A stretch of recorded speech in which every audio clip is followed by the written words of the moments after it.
السلام علیکم ناظرین، میرا نام ہے محمد حسنین اور آپ دیکھ رہے ہیں یوٹیوب چینل اسلامک انفو۔ آج کی ہماری تحریر واقعہ معراج کا تیسرا حصہ ہے۔ آپ صلی اللہ علیہ وسلم نے جنت کی رحمتیں بھی دیکھی اور جہنم کے مناظر بھی دیکھے۔ پھر نبی کریم صلی اللہ علیہ وسلم کو اس سے بھی بلندی عطا فرمائی گئی، حتیٰ کہ عرش کے اوپر جانے کے لیے ایک جگہ ایسی آئی جہاں جبرائیل علیہ السلام رک گئے اور عرض کیا، اے اللہ کے نبی، تک میرا ساتھ تھا، اس سے آگے اللہ تعالیٰ کی جلالت شان کا یہ حال ہے کہ اگر میں ایک قدم بھی آگے بڑھاؤں تو میرے پر جل جائیں گے۔ گویا محبوب صلی اللہ علیہ وسلم کو ملاقات کے لیے جب لایا گیا تو لانے والے نے دروازے تک تو پہنچا دیا اور کہا کہ آگے آپ کو اپنے محبوب سے ملنے کے لیے اختیار ہے۔ آپ صلی اللہ علیہ وسلم اکیلے جائیں، کیونکہ محب اپنے محبوب سے ملنے کے لیے تخلیہ چاہتے ہیں۔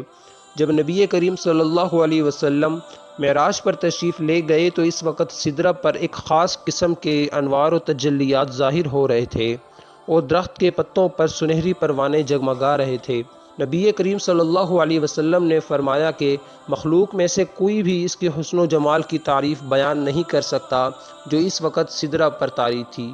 یہ مشاہدہ نبی کریم صلی اللہ علیہ وسلم پر بہت واضح تھا، مگر آپ نے ادھر ادھر غیر ضروری طور پر نہ دیکھا اور نہایت اطمینان کے ساتھ اس کی کیفیت کا مشاہدہ کیا۔ ارشاد باری تعالیٰ ہے کہ آپ نے اپنے پروردگار کی بڑی بڑی نشانیاں دیکھی۔ سدرہ بیری کے درخت کو کہتے ہیں۔ بعض روایات میں آتا ہے کہ اس بیری کی جڑ چھٹے آسمان پر ہے، جبکہ اس کی شاخیں ساتویں آسمان سے بھی آگے نکلی ہوئی ہیں۔ اس درخت کے ہر پتے پر فرشتے تسبیح کرتے ہیں۔ اس درخت کو سدرۃ المنتہا اس لیے کہا جاتا ہے کہ اسے نیچے اور اوپر کے درمیان ایک سنگم کی حیثیت حاصل ہے۔ اوپر سے حاصل ہونے والا حکم یہاں رہ جاتا ہے، اس طرح نیچے سے اوپر جو کچھ جاتا ہے وہ یہاں آ کر رک جاتا ہے۔ اس درخت کا بنی نوح انسانی کے ساتھ خاص تعلق ہے، اس لیے حدیث پاک میں آیا ہے کہ میت کو غسل دینے کے لیے بیری کے پتے ڈال لیا کرو۔ آپ صلی اللہ علیہ وسلم نے فرمایا کہ میں نے معراج کے موقع پر اس درخت کی جڑ میں 4 نہریں دیکھی اور جبرائیل علیہ السلام سے پوچھا کہ یہ کیسی نہریں ہیں؟ تو جبرائیل علیہ السلام نے عرض کیا، 2 نہریں کوثر اور سلسبیل ہیں، جس کا ذکر قرآن پاک میں بھی آیا ہے۔ قیامت کے دن اسی کوثر کا پانی پرنالوں کے ذریعے حوض کوثر میں ڈالا جائے گا، جو آپ صلی اللہ علیہ وسلم اپنے امتیوں کو پلائیں گے۔ باقی 2 نہریں دریائے نیل اور دریائے فرات کے ساتھ تعلق رکھتی ہیں، جس طرح سمندر کا تعلق چاند سے ہے۔ بعض مفسرین نے قرآن پاک کی آیت وَلَقَدْ رَآهُ نَزْلَةً أُخْرَىٰ سے رویت جبرائیل مراد لی ہے۔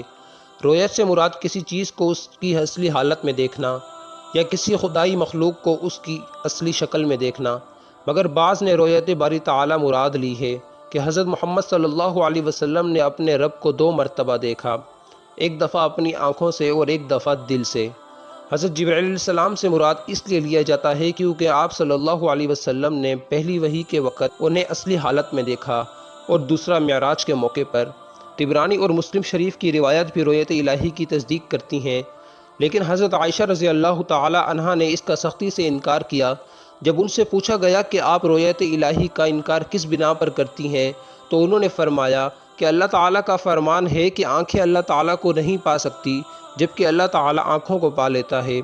حضور نبی کریم صلی اللہ علیہ وسلم کا فرمان ہے کہ تم مرنے سے پہلے اپنے پروردگار کو نہیں دیکھ سکتے، تم اپنے پروردگار کو اسی وقت دیکھ سکتے ہو جب تم مر کر اگلے جہان میں پہنچ جاؤ۔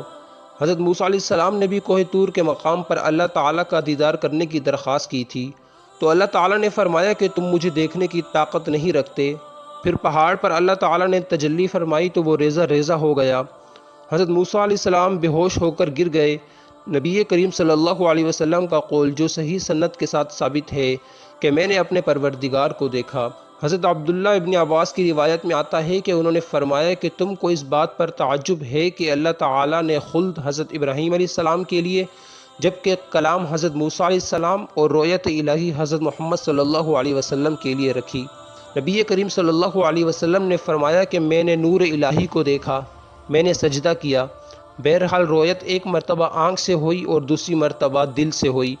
یہ دونوں باتیں درست ہیں اور دونوں کا مطلب ایک ہی ہے۔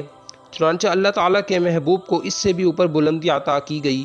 کتنی عطا کی گئی اس کی حقیقت کوئی نہیں جانتا۔ جب آپ صلی اللہ علیہ وسلم اپنے پروردگار کے سامنے اس حال میں پہنچے تو آپ صلی اللہ علیہ وسلم نے اپنے پروردگار کی حمد بیان کی اور عجیب انداز میں اپنے رب کی تعریف کی۔ آپ صلی اللہ علیہ وسلم نے پروردگار کے سامنے 3 الفاظ کہے: التحیات للہ، میری سب کی سب زبانی تعریفیں، میری قولی عبادتیں اور میری زبان سے نکلی ہوئی حمد پروردگار کے لیے، والصلوات، اور جو میں نے بدنی عبادتیں کی وہ ساری کی ساری میرے پروردگار کے لیے، والطیبات، اور جو میں نے مال خرچ کیا وہ سب کی سب مالی عبادتیں بھی میرے پروردگار کے لیے۔ گویا آپ نے 3 باتیں کہی: اے اللہ میری قولی عبادتیں، بدنی عبادتیں اور مالی عبادتیں بھی تیرے لیے۔ پھر اللہ تعالیٰ کی رحمت جوش میں آئی۔ جو 3 باتیں آپ صلی اللہ علیہ وسلم نے کہی تھی ان کے بدلے میں اللہ تعالیٰ نے بھی 3 باتیں کہی۔ اللہ تعالیٰ نے فرمایا کہ اے میرے محبوب، السلام علیک ایھا النبی ورحمۃ اللہ وبرکاتہ، آپ کے اوپر سلامتی ہو اور اللہ تعالیٰ کی رحمتیں ہوں اور برکتیں ہوں۔ پھر آپ صلی اللہ علیہ وسلم نے دیکھا کہ اللہ تعالیٰ کی رحمت متوجہ ہے، سلامتی، برکت اور رحمت کی بات ہو رہی ہے، تو آپ صلی اللہ علیہ وسلم نے فوراً فرمایا: السلام علینا، ہم پر بھی سلامتی ہو، وعلی عباد اللہ الصالحین، اور میری امت کے جو نیک لوگ ہیں اللہ تعالیٰ کی ان پر بھی سلامتی ہو۔